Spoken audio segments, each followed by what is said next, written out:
కమ్మాగుందని తిన్నరు బురదా బట్టల రైతును చూసి దూరం ఉందని అన్నారు బురదా నుండి పువ్వను తీస్తే కమ్మాగుందని తిన్నరు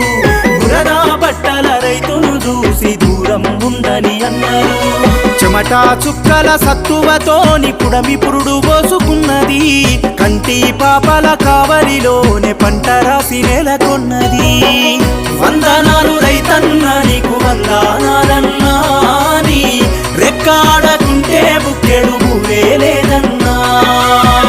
వందనాలు రైతన్న నీకు వందనాలన్నా నీ రెక్కాడ